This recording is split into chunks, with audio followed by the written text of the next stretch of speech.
Good morning, fellow Nigerians, brothers and sisters in Africa. Happy Sunday. Somebody has been trendy for a very bad reason. His name is Pastor Jeremiah Moto Fufuyin or something like that. You know, a very dark man is a very controversial human being. But it's controversial for very good reasons. He has taken fight to the doorsteps of so many people. Top, my mouth don't finally put me for problem. Pastor Jeremiah don't sue me. Mona see the amount, but laugh together first. The sum of 1 billion naira only as damages for false, injurious, malicious, and libelous police. As a matter of fact, when the very dark man was arrested, I ultimately give 48 hours to the police IG to release him. And some people were concerned, why am I supporting the very dark man? Is it because it's from my state? I've never met him, but I know he's an Edo boy. You know, he's our son, but he's doing very well. Because he's taking, taking things that are not his problem, but trying to fight for people, trying to those very corrupt people like this Jeremiah. Now, NAFDAC, I wonder what you are. The divine flower of God attracts the angels of God. So you need to know. Waiting for. How could a pastor be selling soup, be selling water without your approval? This is why I said there are no institutions in Nigeria. If there were institutions in Nigeria, what concerns a notorious pastor like Jeremiah Omoto Fufuyi to be selling soap and water? That can be dangerous and hazardous to people's heads. But however, he fall back again to bad governance. If we were having good government, I traveled recently to America, to Canada, to Paris, to London, and many other countries that I couldn't mention on this video tape. You don't see the church packed like that, because people are so frustrated. They're looking for miracles, and that's why they go to churches. And that's why you see the likes of Apostle Suleiman will come out and tell you that I thank God for COVID-19 and I bought the second plane. That's why the lack of Apostle Suleiman will tell you to bring your phone out, I will credit your account. In a nation that is bleeding, why has Apostle Suleiman not paid the nation debt if he was really performing some wonders and miracles, So I don't know how Nigerians have been so gullible and foolish to let some people who are unemployed, who have been very deficient, who are good for nothing, to take their brain from them. You can pray in your comfort. Stop believing in a man and pastors. Stop believing it. Stop believing in them. They are fraud. Our Father's house is supposed to be a house of prayers. But it has become a den of thieves, where you see magicians performing all sorts of miracles. Who did it to us? And what is wrong with us Africans? Not just Nigerians alone. Kudos to the president of Rwanda, who closed over 3,000 churches because he knows the implications that religion is more like an opium, like drugs. When they get into you, when they catch you, you can never escape them.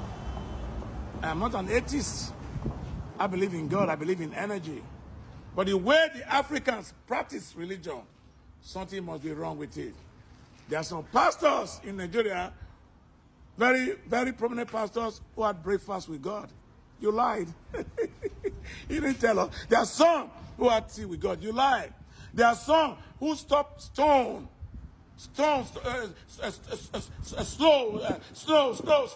S-N-O-W, snow, from falling in America because they were coming to come and preach in America. As a such pastor, you lie. You are a fraud then, and you are a fraud now. One would say, what concern me again with pastors? I have been saying that the pastors we have in Nigeria are fraudulent.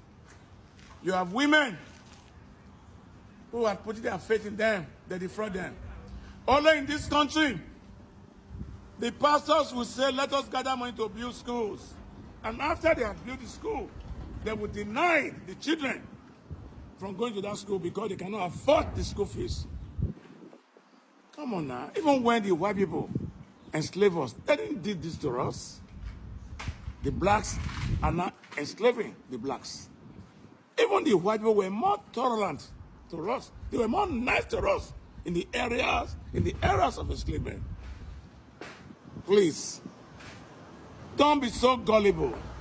Leave this cherubim, Seraphim, Episcopal, Catholic Church, or whatever you call them. Even if you are going there, go there and worship God with faith and all sincerity. Do not rely on this man. Do not give them your money. When Jesus Christ performed all the miracles, he never asked for money. He never said anointing oil. He never said handkerchief. He never said key. When people start asking you for money in any church, be careful. You are not watching God again. You are watching an idol. Because God does not ask for money. All God asks for you is praise and worship. Hallelujah. Federal government, if we have any, right, is to regulate the churches. Regulate the churches. Look at, you have some bishops for Tinubu. If you are really bishop of God, can we be in this mess that we have today? Let us borrow a leaf from the president of Rwanda, where he regulates churches and close some churches and some mosques. You know, a church shouldn't be a money-making house. It should be a house of prayer, not a den of thieves, where you have people now who just wake up in the morning, who are going to do. I mean, in America, pastors work. In Canada, pastors work. In London, pastors work. It's only in Nigeria you don't have pastors who do anything for a living. Everything is about tithe and offering. Everything is about tithe and offering. Who does that? You know, we have children. We have children who are out of school. Nobody cares about them. Before now, when churches were churches and pastors were taking care of children. But now, nobody cares about children. All they care about is offering, tithe. What is wrong with this country? Let us change the narrative. Let the government shut down churches. Let the government not give license to pastors who are selling anointing oil, olive oil, handkerchief, and key holder. Pastors who are lying that they're having dinner with God. Pastors who are lying that thank God for COVID-19. Those things should stop. You know, the white people are laughing at us. They brought this Christianity to us. And they don't practice it the way we practice it. Can you be more holy than the Pope? Thank you.